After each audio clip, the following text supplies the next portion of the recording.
So, people, I got you. So everybody here in the United States, or most, and across the world, in countries and states, know about the Israel and Palestinian war. Right? So why is this happening? Most people think it's happening because the Jewish don't get along with Palestine. Palestine don't get along with the Jewish. Thing is that the Jewish been oppressing the Palestine people for many years now, since 1948, and since they became a member of the United Nations in 1949, they was recognized as a member of the UN. So a threat in anybody from the UN is a threat on all. That's what Biden said, right? If you threaten anyone, any country from the United Nations, you throwing everybody in the United Nations. So that's why Israel has the support that they have now. Now the Arabs and the Muslims and the Shiites, everybody in that region that's getting together, they're not, they separated. It's going to make it easy for the United States and United Nations to go over there and walk right over them. It's a fact. Every weak country gets run over. If you're not prepared to defend your country, your land, you're going to get run over. There's a saying that goes, you can't keep a country if you can't protect it. Remember that. You can't keep a country if you can't protect it. Why? Because if a stronger country comes take over it, you're going to lose it. So if you can't protect it, it's not yours. So right now, that's what's going to Palestine. Palestine cannot protect his grounds. Israel has more power, more advanced equipment than anybody in that region. And also, since they got the backing of the UN and America, it's going to be difficult.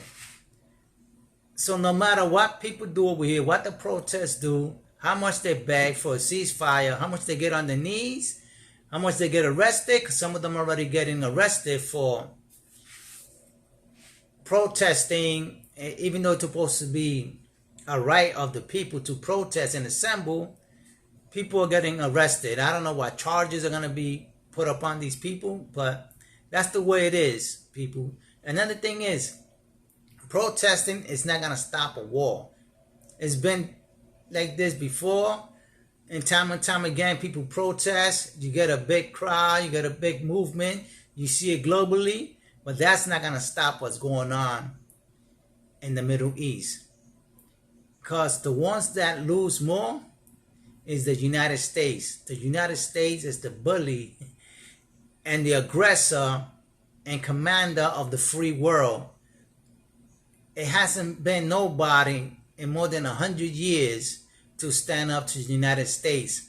When that day comes, then probably the United States will stand down. Him and his allies will stand down, because they're gonna be panicked, and they know they're gonna be held to pay for it. Just like an Israeli ambassador said there, that whoever spills Jewish blood is gonna pay daily. He said that even to Russia. Russia is gonna pay daily for the blood of the Israeli people and the Israeli state. It's not a fun thing to say, people. Believe me, if you was out there fighting the wars, you won't have time to talk and protest. You're going to be shaking shitless, and you probably die just over the heart attack by a bomb just landing next to you. Let me tell you, that guy that was a private contract over there in Syria, I think with that bomb, he was so scared and so shaken that he died of a heart attack. But not even fighting. Just hearing the bombardment, the person died of a heart attack, cardiac arrest. Imagine that. That's why it's easy for people to protest, because they're not in the forefront. You're not in the forefront. It's easy for you to protest and cry and shake things up, but you know you always stop and go back home and sleep, wake up, turn on the TV and do the same thing. But if you're not in the forefront, it's best that if you're not picking up arms and protecting, you're just wasting your time. But it's good that you show unity and you want to support the Palestine people so that they could have a chance. Because I don't understand the greatest world that we live in, we got people still funding wars and fighting for resources that you should have yourself, that you should be able to produce yourself. Where all the countries that American has as allies and partners, while we're over there in a distant land trying to shake other people to give us their resources. If they don't want to sell you, they don't want to do business with you, so be it. You can't force people to do your bidding. It's going to come a time where people are not going to take orders no more and they're not going to feel threatened. Right now, the Middle East doesn't feel threatened. They don't care what's going to happen. They're going to die. They're going to die trying. That's what's going to go on. Just like the Israeli state. They don't want to hear it no more. They want to go into Gaza and destroy everything. Rather, there's civilians there, children are not. They're going in there full force and they're going to level everything there to destroy Hamas.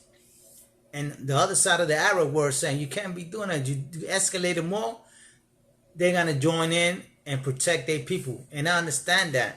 You can protect your people, but are you ready to lose more than a ceasefire? The Israelis don't care because they know the Israeli state, the soldiers, they know that the U.S. got their backing. That's why they're still going in. So you could say that the U.S. is running the show. The U.S. government is running the wars and funding the wars. It's what it is, people. The U.S. is a war-hungry machine, and it's not going to stop until somebody shut them down. With that, I'll let you go in peace. Hopefully, you should restore the Middle East. With that, I'll let you go. Think about that.